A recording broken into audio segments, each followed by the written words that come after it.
Per l'Alemanya nazi, l'any 1936 és l'any dels Jocs Olímpics. El règim vol presentar Alemanya a la comunitat internacional com un país amic de la pau. El cineasta Ludwig Geim documenta la inauguració per part de Hitler dels quarts Jocs Olímpics d'hivern el 6 de febrer a Garmisch-Partenkirchen.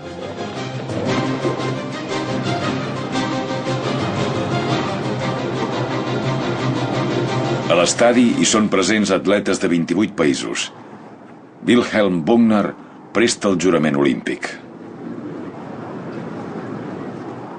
Durant 10 dies, més de 600 esportistes competiran per les medalles olímpiques en 17 proves. Erik Larsson, de Suècia, guanya els 18 quilòmetres d'esquí de fons.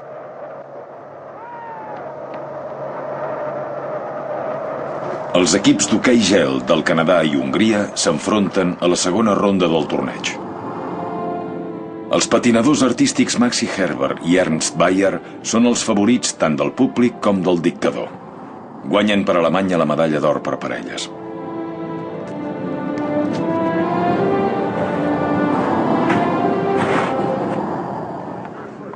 La brillantor dels esports internacionals fa acceptable pel món la dictadura nazi. Un viatge d'empresa d'una companyia berlinesa a Eisenach. El primer punt de l'agenda és la cultura, una visita a Wartburg, on Martí Luter va traduir la Bíblia a l'alemany. Després, una trobada acollidora organitzada pel Front del Treball alemany.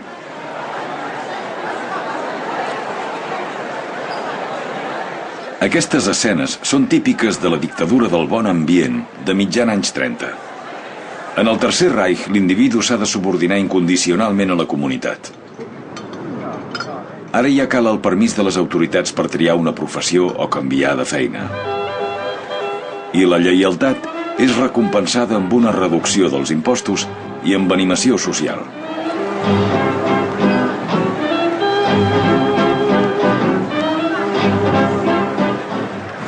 Segons els termes del Tractat de Versalles, Renània és una zona desmilitaritzada. Ja fa un temps que Hitler rumia la idea d'enviar-hi tropes per crear un fet consumat. Finalment, el 7 de març del 1936, ordena a la Wehrmacht que envaeixi Renània. Les càmeres de la propaganda filmen l'ocupació de Coblença i Colònia. Més endavant, Hitler sempre es referirà a l'enorme risc que va assumir aleshores, quan les tropes alemanyes van entrar a la zona desmilitaritzada el 17 de març del 1936. En realitat, el risc no va ser tan gran, perquè l'espionatge alemany a París ja havia informat que els francesos no es mourien, tret que es moguessin els anglesos.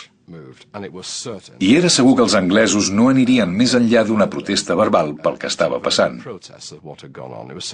Certament no farien cap moviment militar. O sigui que Hitler sabia que era molt improbable que els francesos reaccionessin i només va enviar 3.000 soldats a Renània.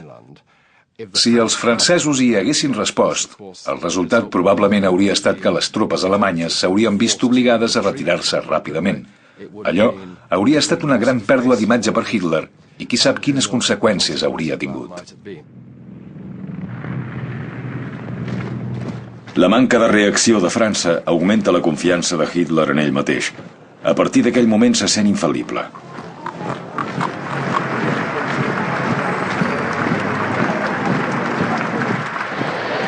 Altres restriccions del Tractat de Versalles que limiten el rearmament d'Alemanya fa temps que s'han desatès. La indústria armamentista nacional ha pogut disposar d'instal·lacions apropiades.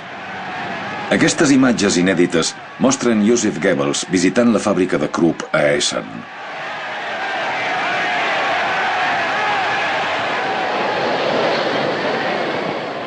El discurs del director de Krupp, Gustav von Bohlen und Halbach, demostra que els industrials alemanys s'avenen incondicionalment amb el sistema del Führer.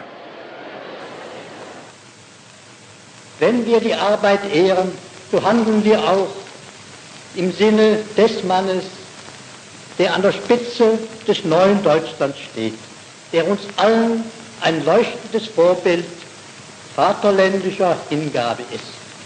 So fordere ich Sie, den Werkskameraden, auf, mit mir einzustimmen in den Ruf. Unser geliebter Führer und Reichskanzler Adolf Hitler, Sieg Heil! Sieg Heil!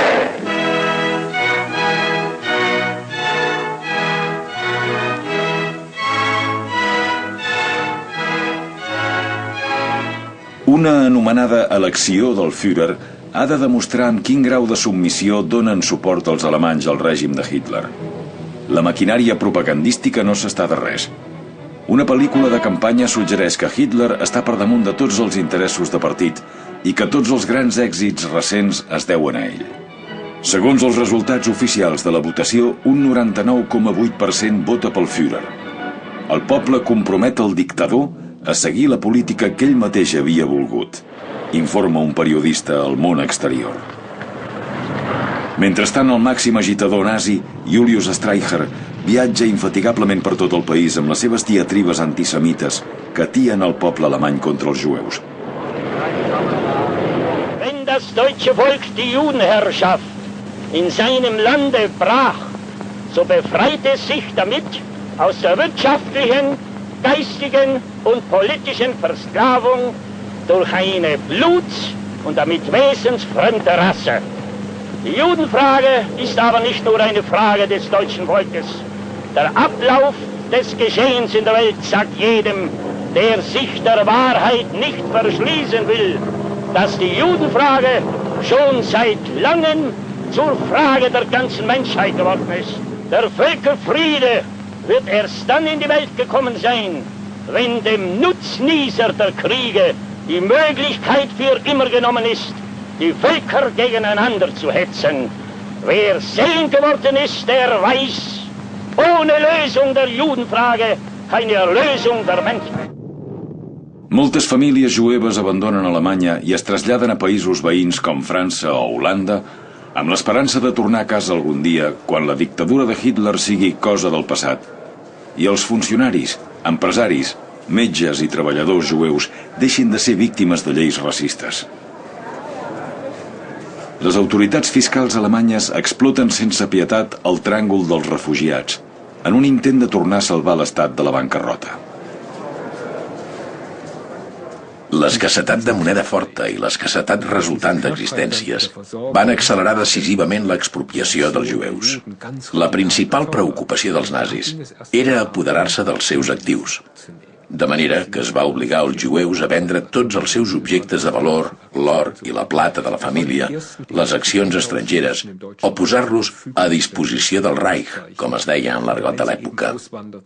Els qui abandonaven el país no se'ls permetia endur-se els objectes de valor, i totes les coses confiscades o abandonades es van utilitzar per comprar mercaderies.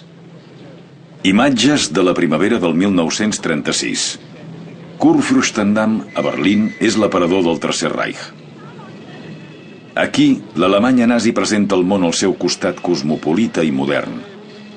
Totes les botigues propietat dels jueus han tancat forçadament durant l'any anterior. Els negocis jueus havien estat destrossats per bandes criminals i els ciutadans jueus apallissats a plena llum del dia. Ara la capital del Reich s'engalana pels Jocs Olímpics d'estiu que s'acosten. Als cinemes alemanys encara es passen pel·lícules americanes i Hollywood recull sense recança els ingressos del Tercer Reich. Cap a aquella època comença a un estudi de Berlín-Tempelhof el rodatge d'una comèdia titulada Wenn wir alle Engel wären, si tots fóssim àngels. Aquestes imatges d'aficionat ens mostren l'actor protagonista Heinz Rühmann a la feina. Encarnació perfecta de l'home del carrer i símbol dels progressos socials del Tercer Reich, Rühmann és una de les estrelles del cinema de més èxit d'Alemanya, amb uns honoraris de 80.000 Reichsmarks per pel·lícula.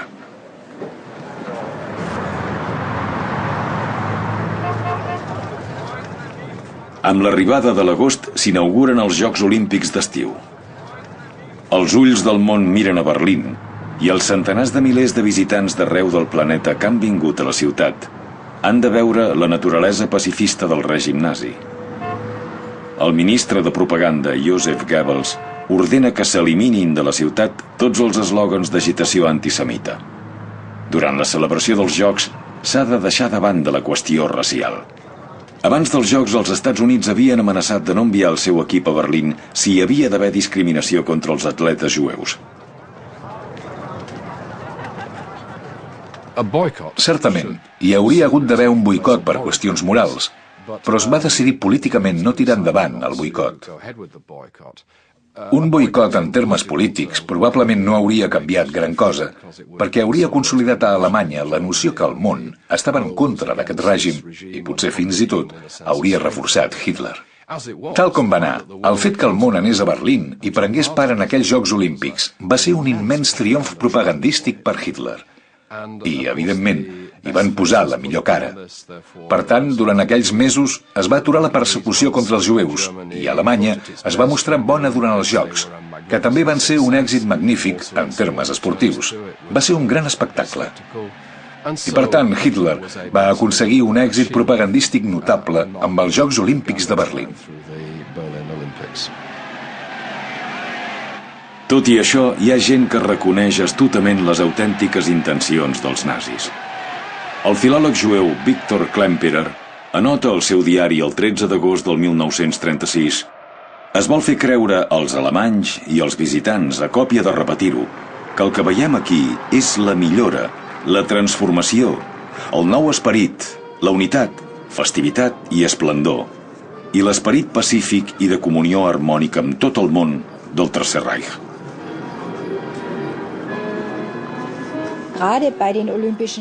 Utilitzant els Jocs Olímpics com a exemple, és fàcil reconèixer la tàctica de Hitler d'ativar les regnes i després tornar-les a afluixar, per després tornar-les a ativar per prosseguir la seva política extremista.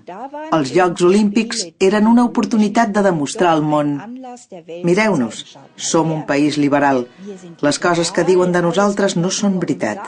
Els jueus de fora d'Alemanya potser expliquen coses terribles de nosaltres, però aquí tot va bé. Hitler veia els Jocs com una gran ocasió per fer arribar el seu missatge, i molta gent se'l va creure. Hitler assisteix a les competicions gairebé cada dia. Els diaris i les ràdios ofereixen una cobertura extensa dels Jocs. L'any 1936, l'esport és explotat amb objectius polítics i propagandístics com no s'havia fet mai fins aleshores. Els Jocs Olímpics d'estiu de Berlín són el primer esdeveniment esportiu en el qual entren en joc els últims avenços tecnològics. Achtung, Achtung! Hier sind die Ultrakurzwellensender Berlin-Witzleben auf Welle 6,772 Meter für Bild und auf Welle 7,06 Meter für Ton. Achtung, Achtung! Fernsehsender Paul Nipkow. Wir begrüßen alle Volksgenossen und Volksgenossinnen in den Fernsehstuben Groß-Berlins mit dem deutschen Gruß Heil Hitler. L'any 1935, Alemanya era el primer país del món que presentava una programació de televisió regular. Al setembre del 1936, els comptats espectadors poden veure un periodista de l'emissora controlada pels nazis informant del congrés del partit a Nuremberg. Der Bilddienst des Fernsehsenders Paul Nipkow Berlin bringt nun einen Sonderbericht vom Vorbeimarsch auf dem Adolf-Hitler-Platz. Kurz bevor der Führer eintrifft, bringen wir ein Bild vom Adolf-Hitler-Platz festlich geschmückt und die übervollen Tribünen.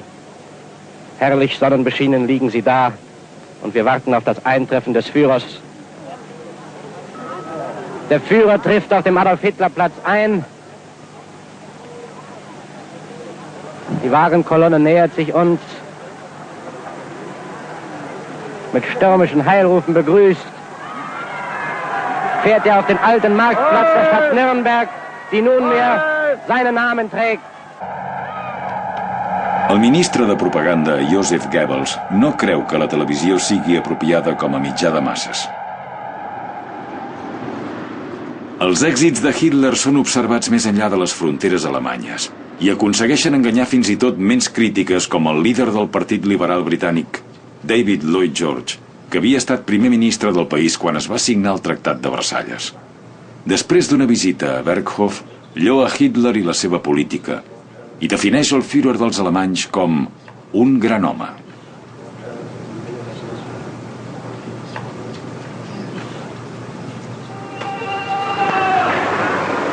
Im Berliner Clou wurde 500 Kindern von Generaloberst Göring eine fröhliche Weihnacht bereitet. Da steht ja der Onkel General! Meine lieben jungen Freunde, ich habe euch mit Absicht hier zu uns in die große Stadt eingeladen, damit ihr diesen Weihnachtstag unvergesslich für euer Leben mit nach Hause nehmt. Amb la maquinària propagandística, els líders nazis com Hermann Göring fan tot el possible per convèncer la comunitat nacional que Hitler gaudeix ara d'una acceptació unànime. No obstant, tot i els 4 anys de govern nazi, encara hi ha alemanys escèptics. Molta gent tenia l'actitud d'esperar a veure què, i també hi havia escèptics. La majoria d'alemanys no cridaven Heil Hitler emocionats. Un objectiu dels règims totalitaris és que la població adopti una actitud passiva, que la gent es preocupi d'ella mateixa, se senti més o menys bé i esperi que les coses millorin. I com més aviat millor, si fan algun esforç.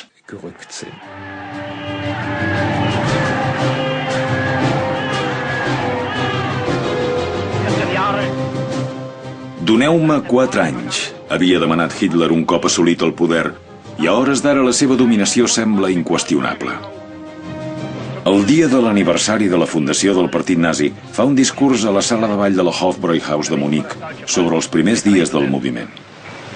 Ich weiß, dass damals viele die Aussichtslosigkeit dieser Bewegung beurteilten nach dem Maß ihrer damaligen Größe und dem Maß der Größe der Aufgaben, die gestellt waren.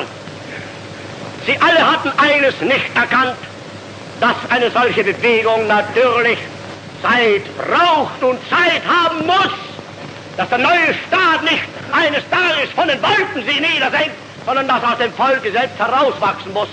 Denn wenn ich Treue und Glaube und Zuversicht und Fanatismus und Hingabe bekommen will, dann muss ich dorthin gehen, wo diese Tugenden noch zu finden sind. Und sie sind zu finden im Volke selbst, in der breiten Masse dieses Volkes. Hitler encara utilitza l'atmosfera carregada de les cerveseries bavareses com a escenari per les seves diatribes grotesques i furibundes.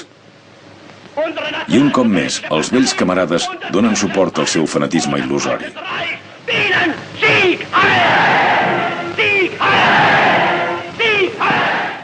Hermann Göring és indisputablement el segon de bord del règim nazi i es presenta ell mateix a l'opinió pública com un estadista modern i un gestor de crisis. Les males collites i l'administració ineficient de la producció agrícola han comportat una escassetat d'aliments i descontentament entre la població. Per millorar la situació, els líders nazis decideixen confiar en l'autosuficiència. Un pla quadriennal ajudarà a atacar seriosament el problema. En aquells anys, Alemanya era incapaç d'alimentar la seva població. Les mestresses de casa alemanyes se'n van començar a donar durant el període 1936-38 per l'anomenat buit de greix. Entre altres béns, hi havia escassetat d'oli per cuinar que s'havia d'importar. També escassejava la carn, de manera que s'havia d'importar pinso pel bestiar, etc. Però per això calia moneda estrangera, dòlars americans, francs suïssos o llibres esterlines, perquè ningú no acceptava pagaments en Reichsmarks alemanys, que no interessaven els mercats internacionals de valors. Els Zeppelins havien estat un dels símbols de la posició internacional d'Alemanya fins al desastre del Hindenburg. El 6 de maig del 1937, el dirigible LZ-129 s'incendia i queda destruït en pocs minuts mentre intentava aterrar en un aeròdrom prop de la ciutat nord-americana de Lakehurst.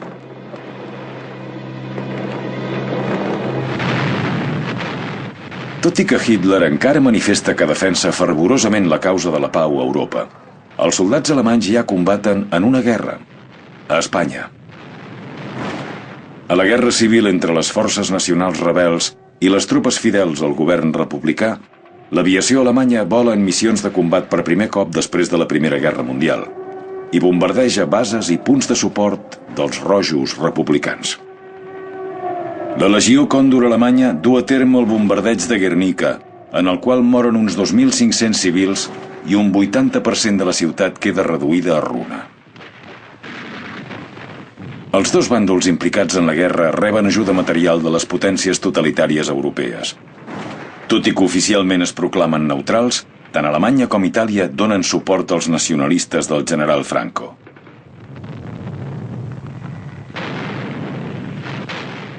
En bona part gràcies a l'ajuda d'Alemanya, els feixistes aconsegueixen fer-se ràpidament amb el control de més de la meitat del territori espanyol. L'intent de capturar Madrid el 1937 topa amb la ferotge resistència de les tropes governamentals i fracassa, però el 1939 el caudillo té Espanya sota el seu control.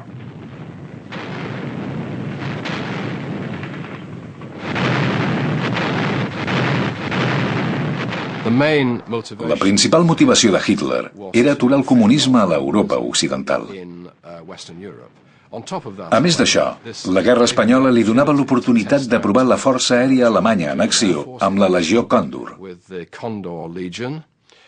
I fins i tot més enllà d'això, i incitat per Goering, es podia aprofitar de les matèries primeres que Espanya li podia oferir, de manera que hi havia tot un seguit d'incentius per implicar-se en la guerra civil espanyola. Tot i que cal dir que d'entrada Hitler creia que seria un assumpte molt fàcil i ràpid. I ja sabem que la cosa es va allargar 3 anys. El 29 de maig del 1937, el cuirassat Deutschland, que forma part de la patrulla del Comitè de No Intervenció, és bombardejat per avions republicans. La propaganda nazi promou els soldats caiguts a herois.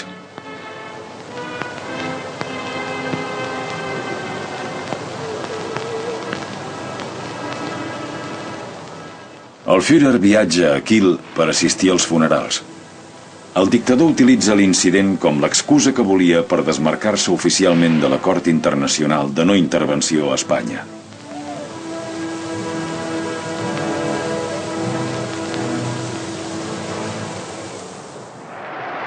L'1 de maig, les organitzacions juvenils nazis apleguen desenes de milers de nens i nenes a l'estadi olímpic de Berlín per un míting en presència del Führer. Hitler els parla del meravellós nou món del nacionalsocialisme. Ihr sollt nicht mit vergrämten Gesichtern herumgehen, sondern ihr sollt noch lachend in die Welt hineinblicken.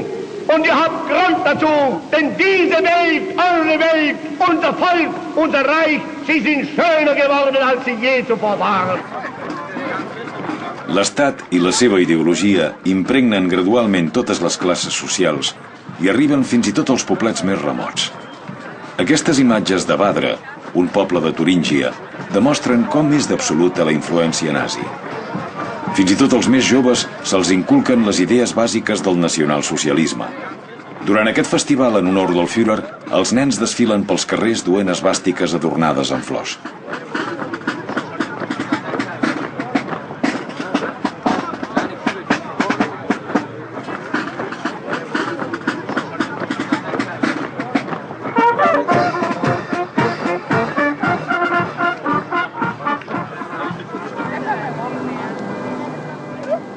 Els alemanys s'han adaptat a viure sota l'esvàstica.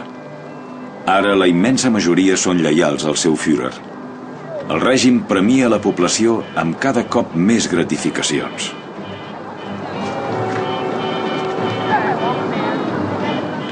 Aleshores, van introduir un nou sistema impositiu que, de fet, encara es manté avui dia.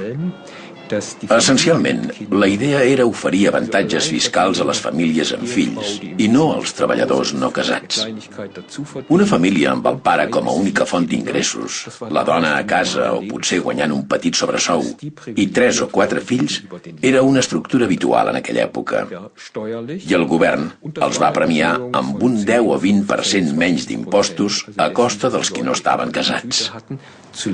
I amb aquest canvi va tenir a favor seu la majoria de la població. L'Alemanya nazi demostra la seva força al setembre del 1937, quan el dictador italià Benito Mussolini arriba a Berlín en visita oficial. El pilot de Hitler, Hans Bauer, roda aquestes imatges. L'entusiasta cineasta aficionat utilitza per primera vegada la nova pel·lícula de color de 16 mil·límetres.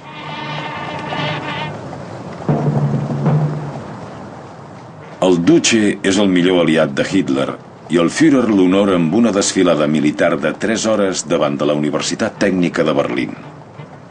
La capital del Reich no havia vist una concentració militar tan gran des dels dies previs a la Primera Guerra Mundial.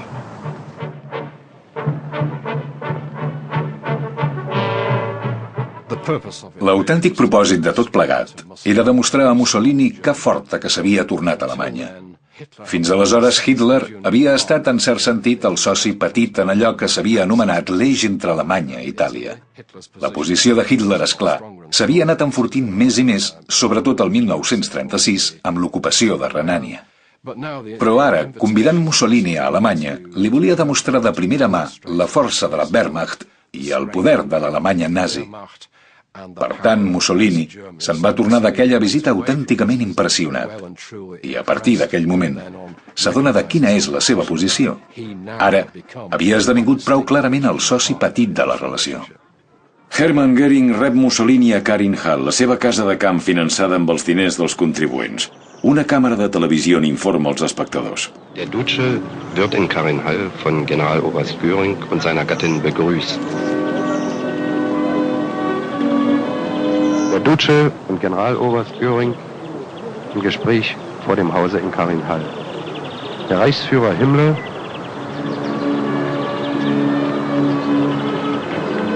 Staatsschauspieler Gustav Gründgen.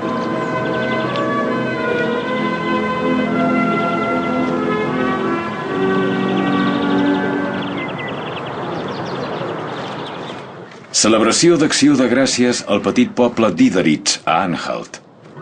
Aquestes curioses imatges de la vida quotidiana a l'Alemanya nazi es van rodar a nom de l'Institut d'Estudis Populars. Els científics estudiosos de la raça han vingut des de la propera Halle per documentar la celebració. Aquestes imatges són característiques de l'Alemanya del 1937. Les subdivisions del partit nazi controlen tots els esdeveniments públics, fins i tot els poblets de províncies. Tots els ciutadans contribueixen a la reconstrucció del país. Tothom posa el seu gra de sorra pel Führer. Cada cop més, la propaganda presenta Hitler com la llumanera de la història alemanya, tal com es fa evident durant la inauguració de la Casa de l'Art Alemany a Munic. El realisme kitsch és l'estil favorit de les pintures.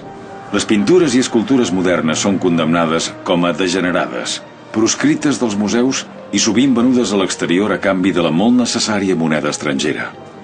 El ministre de propaganda Goebbels aplaudeix els èxits de l'art nacionalsocialista. Wir haben ein deutsches Theater, einen deutschen Film, eine deutsche Presse, ein deutsches Schrifttum, eine deutsche bildende Kunst, eine deutsche Musik und einen deutschen Rundfunk. Der früher oft gegen uns vorgebrachte Einwand, es gäbe keine Möglichkeit, die Juden aus dem Kunst- und Kulturleben zu beseitigen, weil deren zu viele seien und wir die leeren Plätze nicht neu besetzen könnten, ist glänzend widerlegt worden. Atesa la seva importància en els primers dies del nacionalsocialisme, Munic havia estat declarada capital del moviment. Cada 9 de novembre, Hitler i els líders nazis commemoren l'aniversari del cop d'estat frustrat del 1923 amb una marxa meticulosament orquestrada.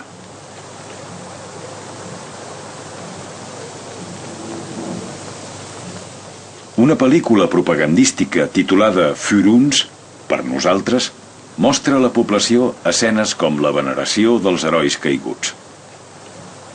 Un cop més, el Führer ocupa el centre de l'escenari com un redemptor de somni. No obstant, pocs dies abans havia revelat molt pragmàticament els seus plans de futur a un cercle reduït. Hermann Göring convoca una assemblea dels comandaments superiors del Tercer Reich al Ministeri de l'Aire a Berlín. El 5 de novembre del 1937, durant una conferència secreta, Hitler revela als líders militars que l'ús de la força aviat esdevindrà imperatiu.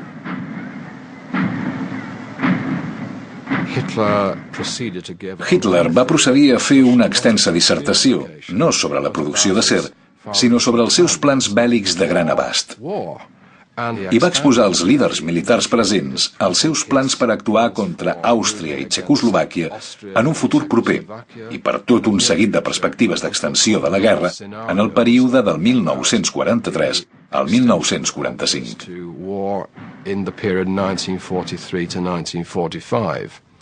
Els assistents van quedar força parats en sentir tot allò.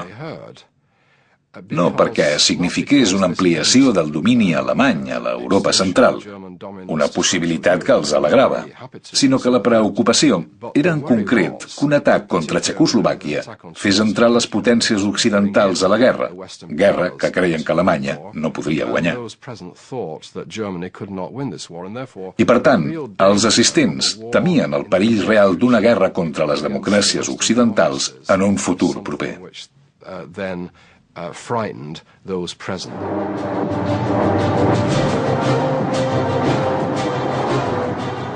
Carnaval del 1938 a Nuremberg. Aquestes imatges d'aficionat mostren la gresca del Carnestoltes en el Tercer Reich.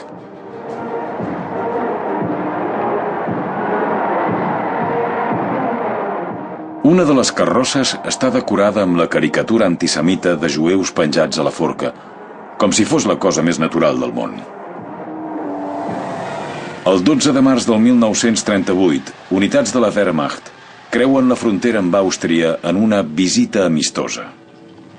D'entrada, Hitler se'n manté al marge i confia l'operació a un Hermann Göring sense escrúpols i afamat de poder, que en vista de l'escassetat de matèries primeres a Alemanya ja fa temps que amenaça obertament el país veí amb l'annexió al Reich.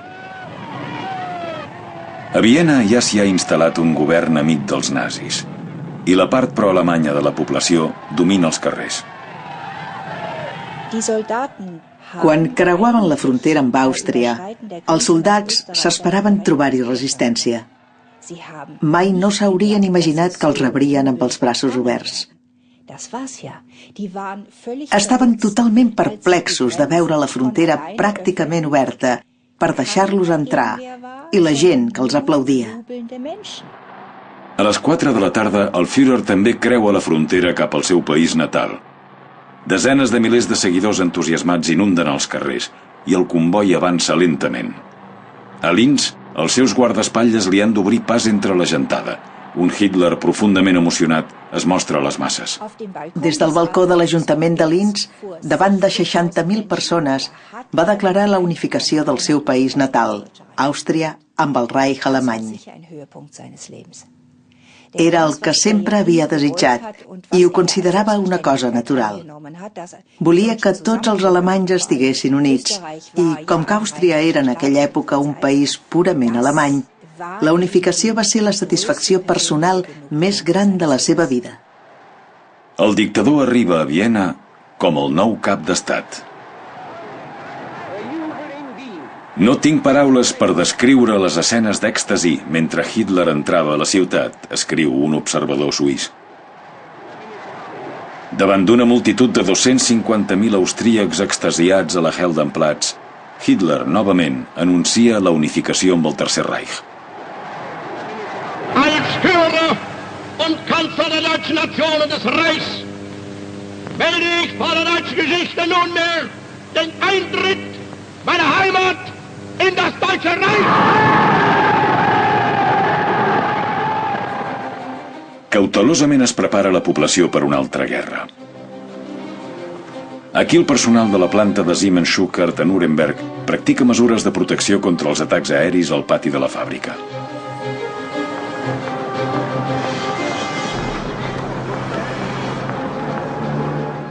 Infermeres de la Creu Roja i membres dels bombers simulen les ferides típiques d'un atac aeri. Coneixent la futura realitat de les campanyes de bombardejos massius sobre Alemanya, aquestes imatges ens semblen absurdes.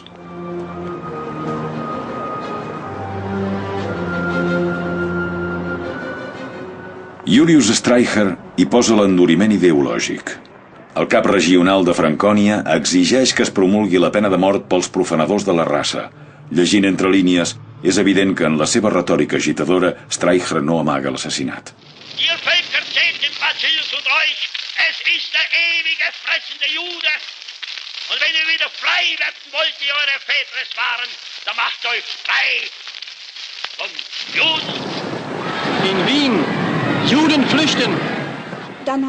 Després d'afluixar una mica les regnes, van començar a preparar el següent cop. Els alemanys s'havien d'acostumar a la idea que s'havien de fer respectar per protegir la seva identitat alemanya contra altres subhumans, o com sigui que en diguessin, I això era un requeriment constant.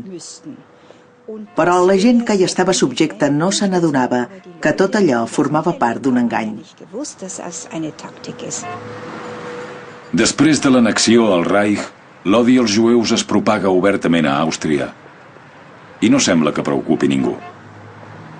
Des del primer dia, els sequassos del nou cap d'estat formen part entre bastidors d'aquest pla.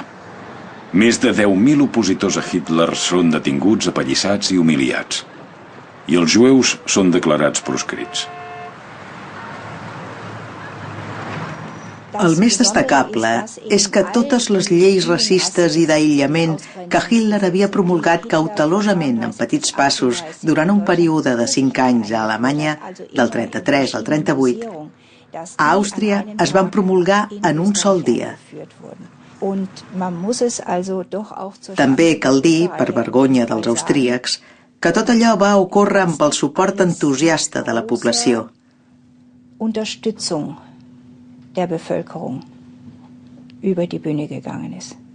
Van ser ciutadans comuns els que van començar a saquejar les cases dels jueus la primera nit que es van aprovar les lleis. Durant aquest període, a Hitler li agrada mostrar proximitat amb el poble.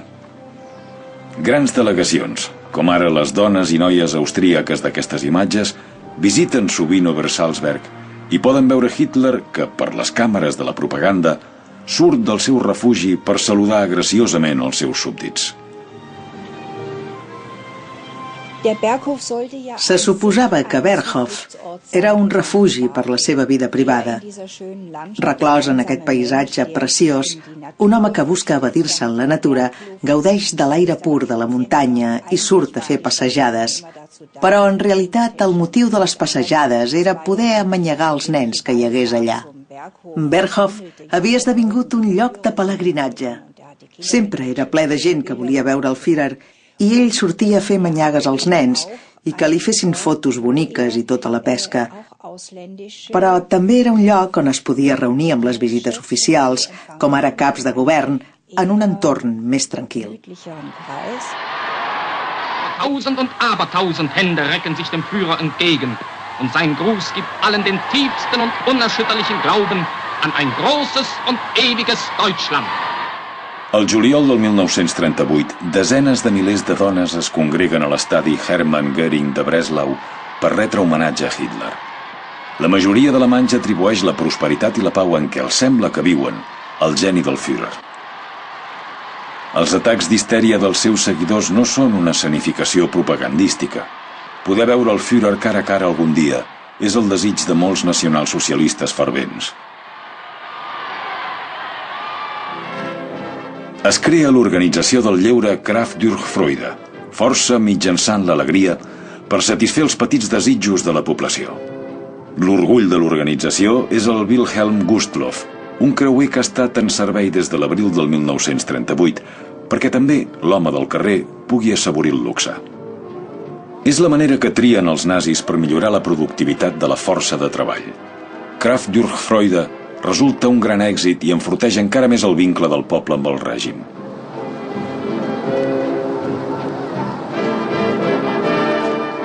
Només uns pocs sospiten de l'estat ruïnós de l'economia nacionalsocialista en aquell moment.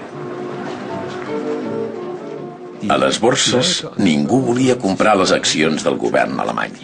Deien que el país estava tan endeutat que les coses acabarien malament. L'única manera d'ajustar-ho era amb la inflació i una depreciació de les obligacions. De manera que van parar de comprar-ne. I per amagar al món exterior el fet que l'Estat necessitava els diners desesperadament, havien de recomprar les seves pròpies obligacions a la borsa per mantenir-ne la cotització i que no s'enfonsessin. En el seu afany de fer diners, s'arriba a posar a la venda aquesta filmació d'aficionat del juliol del 1938 a Alemanya. El Führer en un tren especial de camí cap a Bayreuth pel Festival de Wagner. Com és habitual, els peixos grossos nazis arriben al festival aclamats entusiàsticament.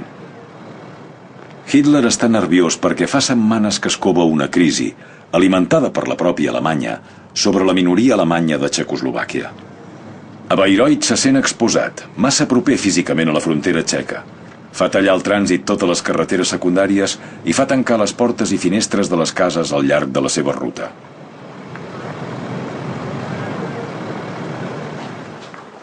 Mentre els amants de l'òpera surten del teatre del festival a prendre la fresca durant l'intermedi, manifestants alemanys dels Sudets esperen pacientment que Hitler aparegui al balcó i saludi educadament la gentada eufòrica abans d'entonar els seus eslògans «Tornem a casa, al Reich», per les càmeres dels noticiaris. Ja fa mesos que l'aparell de propaganda del Tercer Reich explota les queixes de la minoria ètnica alemanya dels Sudets. Un pla de màxim secret amb el nom de Caixa Verda proposa prendre Txecoslovàquia per la força. El 29 de setembre, el primer ministre britànic Neville Chamberlain arriba a Munic. Hitler ha acceptat a contracor un esforç per la pau. La trobada té lloc al Führerbau, l'edifici de despatxos de Hitler a Munic.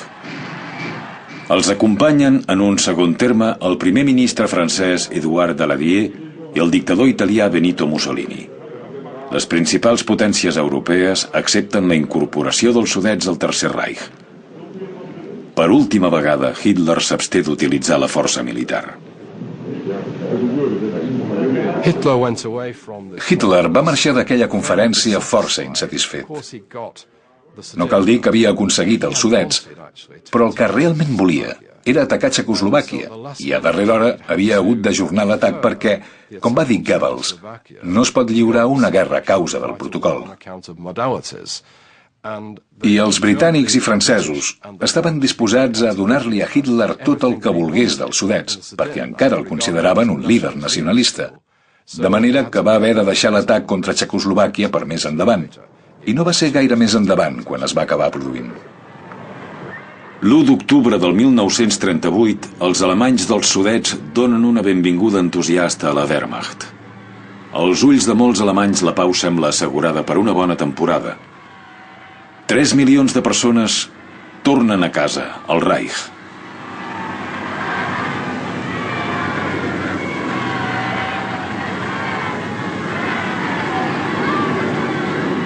Hitler visita els Sudets el 6 d'octubre i declara que Alemanya ja no té més demandes territorials a Europa.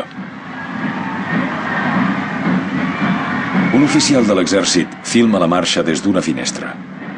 La propaganda celebra l'assimilació com un altre gran èxit de Hitler i el seu règim. 400.000 txecs han d'abandonar el territori. La nova frontera amplia el Tercer Reich amb 22.000 quilòmetres quadrats. L'expansió exterior es dona les mans amb la radicalització dins del Reich.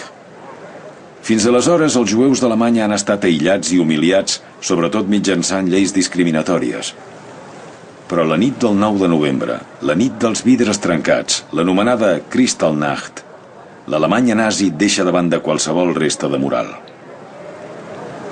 El pogrom antisemita, instigat pel ministre de propaganda Joseph Goebbels, culmina amb la destrucció de centenars de sinagogues i més de 8.000 negocis jueus i l'assassinat d'uns 100 jueus a mans de turbes aïrades. A més, s'obliga a pagar els danys a les víctimes. Es va decidir que els jueus havien de pagar una multa de 1.000 milions de Reichsmarks, una quantitat que constituïa el 6,5% dels ingressos anuals de l'Estat d'aquella època. El Reich necessitava els diners, perquè, en cas contrari, no sabia com pagaria els seus funcionaris. El règim es trobava contínuament al caire de la insolvència i l'única manera de sortir-se'n era ocupar més territoris, oprimir més minories i mirar de prendre'ls més i més recursos.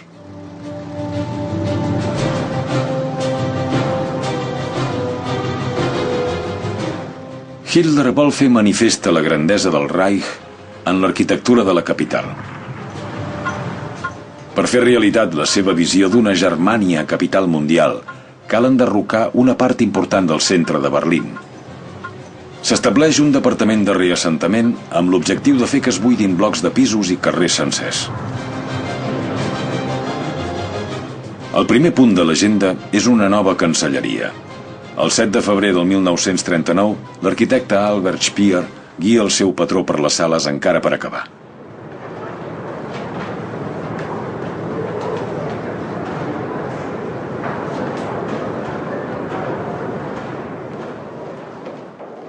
La Cancelleria del Reich és sobretot un edifici representatiu. Seguint els desitjos del Führer, la distància entre l'entrada i la sala de recepcions, a través de passadissos interminables, havia de transmetre als convidats una impressió de la grandesa del Tercer Reich. Durant la recepció de cap d'any, Hitler reafirma les seves intencions pacífiques. Poques setmanes després, però, el 30 de gener del 1939, exactament 6 anys després d'arribar al poder a Berlín, en un discurs al Reichstag, el Führer es treu definitivament la màscara pacifista. Ich will heute wieder ein Prophet. Wenn es dem internationalen Finanzjudentum in und außerhalb Europas gelingen sollte, die Völker noch einmal in einen Weltkrieg zu stürzen, dann wird das Ergebnis nicht die Bolschewisierung der Erde und damit der Sieg des Judentums sein, sondern die Vernichtung der jüdischen Rasse in Europa. Els jueus que tenen l'oportunitat de marxar d'Alemanya l'aprofiten ara, encara que signifiqui deixar enrere les seves cases i riqueses. Els plans de molts, però, fracassen per les restrictives lleis d'immigració de França, Gran Bretanya, Suïssa i els Estats Units. Aquestes imatges dels Estats Units suggereixen que els refugiats poden esperar una ajuda generosa. La realitat és ben diferent. Els refugiats topen amb obstacles burocràtics i ressentiment antialemany. La majoria de països han imposat restriccions d'entrada. Tot i això, 115.000 jueus aconsegueixen abandonar el Tercer Reich. Els transports amb nens reben un tracte preferent. Només països llunyans com la Xina o Mèxic accepten refugiats sense visat.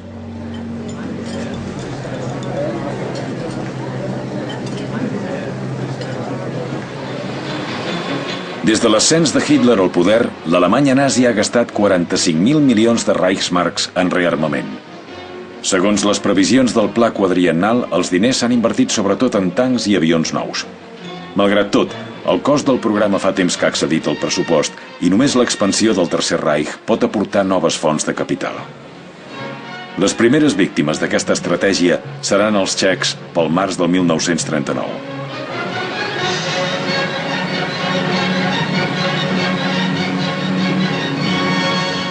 El president txecoslovac Emil Hácha no pot evitar el saqueig sistemàtic del seu país. L'ocupació dels Sudets havia estat el primer pas en aquesta direcció.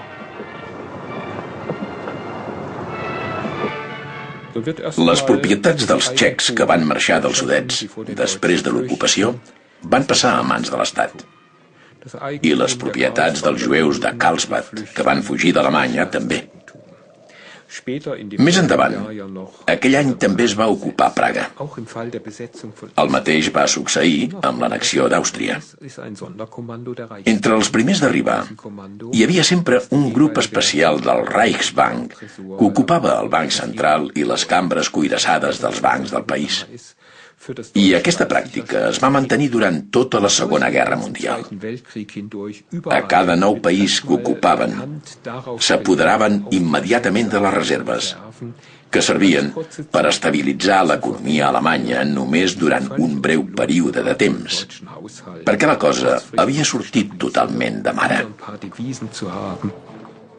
El 15 de març, la Wehrmacht entra a Praga. Per la població txeca comencen 6 anys de subjugació brutal.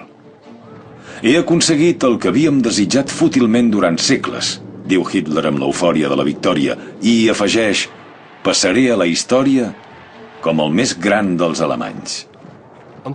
Fins aleshores, les potències occidentals havien vist Hitler com un nacionalista molt radical. I el propi Hitler havia dit sempre que volia recuperar part del territori europeu per Alemanya, allà on hi hagués una majoria ètnica alemanya. Amb els Sudets havia afirmat que era la seva última reivindicació territorial, i les potències occidentals l'havien considerat un nacionalista molt radical.